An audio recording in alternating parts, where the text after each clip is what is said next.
Hollywood Hindi screen presenting the reader. ये कहानी है माइकल नाम के एक लड़के की जिसकी उम्र 15 साल है, लेकिन माइकल एक 36 साल की महिला की तरफ अट्रैक्ट हो जाता है जिससे उसकी पूरी लाइफ चेंज हो जाती है। मूवी शुरू होती है 1995 के वर्लिन शहर से, जहां माइकल किसी महिला के लिए ब्रेकफास्ट बना रहा होता है। अब हमें पता चलता है कि माइकल एक फेमस लॉयर है जिसकी अपनी वाइफ के साथ डिवोर्स हो चुका है। माइकल की एक बेटी भी है जो विदेश में पढ़ाई कर रही होती है। कुछ टाइम बाद वो लेडी वहाँ से चली जाती है। दरअसल माइकल पिछली नाइट इसी लेडी के साथ था। अब माइकल अपनी विंडो के पास खड़ा होकर एक ट्रेन देख रहा होता है। तभी मूवी फ्लैशबैक में जाती है जिसमें हमें दिखाया जाता है माइकल की उम्र 14 साल है और वो स्कूल से आ रहा होता है। तभी उसकी अचानक तबीयत खराब हो जाती है और जब वह बस से उतरकर रास्ते में जा रहा होता है कि अचानक उसे उल्टियां होने लगती हैं। तभी हैना वहाँ पर आती है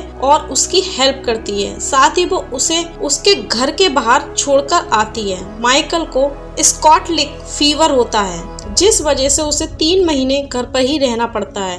अब जब माइकल ठीक हो जाता है तब अपनी मॉम को बताता है जब वो बीमार हुआ था तब एक लेडी ने उसकी बहुत हेल्प की थी। तभी उसकी माँ कहती है हमें उस लेडी का शुक्रिया अदा करना चाहिए। अब माइकल फ्लावर लेकर हैना के घर पहुँच जाता है। तब हैना उससे पूछती है अब तुम्हारी तबीयत ठीक है? हैना को अपने काम पर जाना था इसलिए वो माइकल से कहती है तुम बाहर ही वेट करो, हम रास्ते में बात करेंगे। जब हैना कपड़े चेंज कर रही होती है तो माइकल उसे देखने लगता है। जब हैना उसे देखती है तो वो वहाँ से भाग जाता है। अब माइकल हैना को छुप छुप कर देखता है लेकिन हैना के सामने नहीं जाता। एक दिन वो हैना के घर जाता है और कहता है अगर तुम्हें कोई हेल्प की जरूरत हो तो बताना। तब हैना उसे नीचे से कोयला लाने को कहती है। जब माइकल वापस आता है तो उसका फेस काला हो गया होता है जिसे देखकर हैना हंसने लगती है और कहती है इस हालत में तुम घर नहीं जा सकते, चलो इसे साफ कर दूं। और वो माइकल को नहलाने लगती है और अचानक से अपने कपड़े उतारकर पीछे से माइकल को टाइट करके पकड़ लेती है और कहती है ये सब तो तुम चाहते थे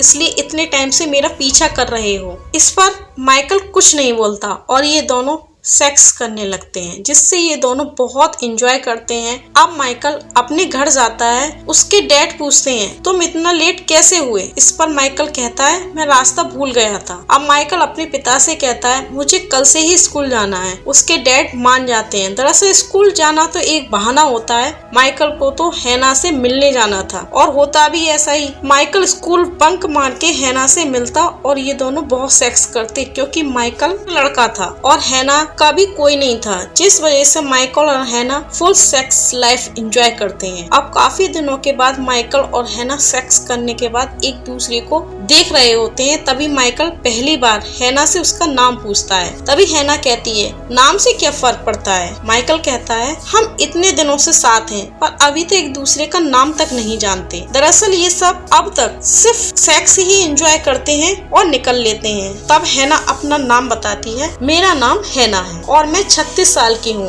तभी माइकल कहता है मेरा नाम माइकल है और मैं 15 साल का हूँ। इस पर हैना मुस्कुरा देती है। अब एक दिन जब माइकल और हैना साथ होते हैं तब हैना कहती है तुम मुझे लिटरेचर की कोई बुक सुनाओ तभी मैं तुम्हारे साथ सेक्स करूंगी। इस पर माइकल मान जाता है। एक दिन माइकल हैना के साथ घूमने का प्लान बनाता है और ये दोनों साइकिल से अपनी ट्रिप पर निकल जाते हैं। अब माइकल हैना से प्यार करने लगता है और कहीं ना कहीं हैना भी माइकल को पसंद करने लगी है। अगले सीन में हमें दिखाते हैं कि एक रेस्टोरेंट में खाना खाने के लिए रुकते हैं। हैना मेन्यू कार्ड उठाती है और माइकल को देते हुए कहती है जो तुम खाओ वो ही मैं खाऊंगी। अब इस बात का मतलब हमें मूवी में आगे पता चलेगा। जब वेटर ऑर्डर लेने को आती है तो हैना माइकल की मॉम समझती है, जिस पर माइकल हैना को किस करता है और वेटर सब समझ जाती है और वहाँ से चली जाती है। अब ये दोनों एक तालाब पर जाते हैं जहाँ हैना नहाने लगती है और माइकल को भी बुलाती है, लेकिन माइकल मना कर देता है और कहता है मैं तुम्हारे लिए एक पोएम लिख रहा हूँ जिसे पूरा कर लूँ। अब मूवी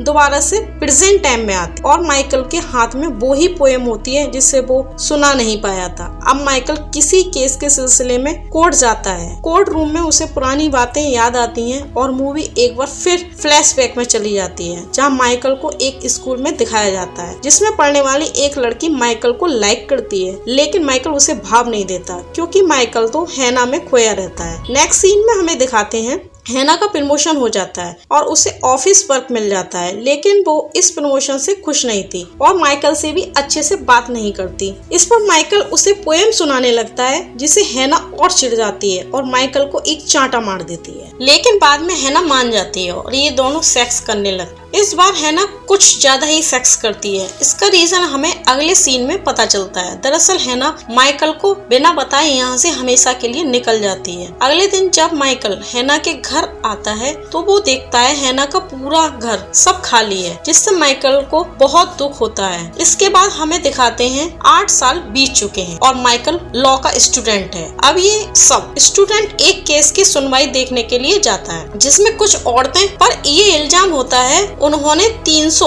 ज्यूस औरतों को एक जलते हुए चर्च में मरने के लिए छोड़ दिया था। इन औरतों में माइकल हैना को भी देखता है, जिससे बहुत चौंक जाता है। आगे इस मूवी में हमें पता चलता है कि इस केस की गवाह एक ज्यूस लेडी जो हैना को पहचानकर कोर्ट को बताती है। जब चर्च जल रहा था वहाँ पर हैना भी थी। साथ ही वो लेडी हैना के बारे में एक बात और बताती है कि हैना बुक पढ़कर सुनाने के लिए किसी एक पर्सन को चूज करती थी। लेकिन जब हैना से इस बारे में पूछते हैं तो हैना बताती है हम कोई 10 को चुनते थे जिन्हें बाद में मार दिया जाता था। हैना एक बात और बताती है, वह कमजोर लड़कियों को चुनती थी जो उसे बुक पढ़कर सुनाती थी, बाद में उनको भी मार दिया जाता। और चर्च में जो 300 ज्यूस महिलाएं जलकर मरी हैं, वो कोई एक्सीडेंट नहीं था, वो एक प्लान था। और जो रिपोर्ट इस बारे में लिखी गई है उस पर मेरे साइन किसी और ने किए हैं। लेकिन हैना के साथ की औरतें इन सब का इल्जाम हैना पर ही लगाती हैं और बताती हैं जिस रात ये एक्सीडेंट हुआ उस रात हैना ही इंचार्ज थी, उसी ने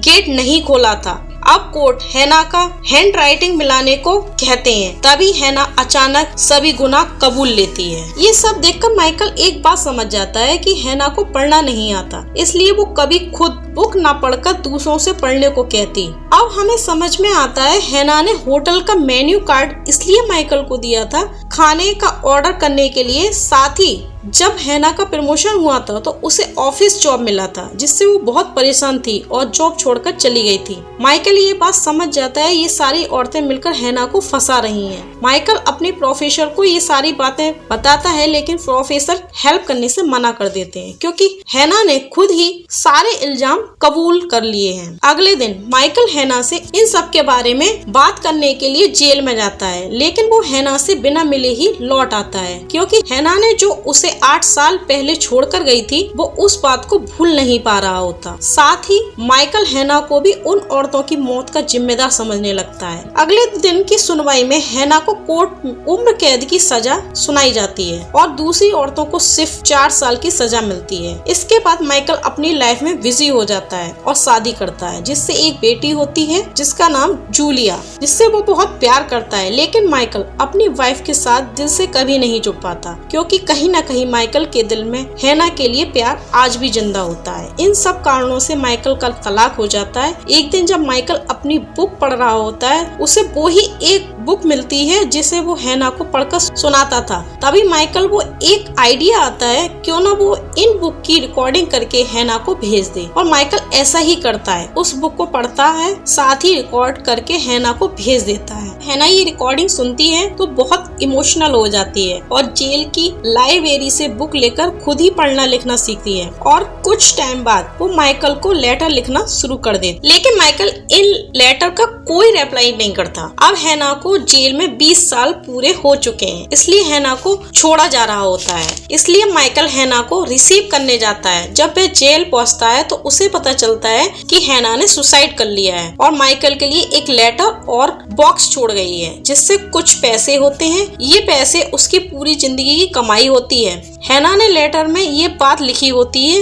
ये पैसे उन ज्यूस महिलाओं के परिवार वालों में से किसी एक को मिले जो उस एक्सीडेंट में जलकर मर गए थे, और इन सब की जिम्मेदारी वो माइकल को देती है। अब माइकल न्यूयॉर्क जाकर उस लेडी से मिलता है जिससे हैना के खिलाफ गवाही दी थी और उसे अपने और हैना के बारे में सारी बात बताता है जो आज तक उसने किसी को नहीं बताई थी। साथ ही वो हैना की आखिरी इच्छा भी बताता है, लेकिन इलाना पैसा लेने से मना कर देती है। लेकिन वो बॉक्स रख लेती है क्योंकि इलाना के पास भी ऐसा ही बॉक्स था जो उसे उस कैंप में मिला था। अब माइकल ये पैसा एक चैरिटी को डोनेट कर देता है जो ज्यूस बच्चों की पढ़ाई लिखाई पर खर्च करते हैं। लास्ट सीन में हमें दिखाते हैं माइकल अपनी बेटी जूलिया को, अब 21 साल की है, उसे लेकर हैना की कब्र पर जाता है और उसे अपने और जूलिया के बारे में सब बताता है और इसी के साथ ये फिल्म खत्म हो जाती है। ये फिल्म हमें सिखाती है प्यार किसी उम्र का मोहताज नहीं होता और कोई भी अपना पहला प्यार पूरी जिंदगी नहीं भूल पाता। साथ ही इस प्यार को समझ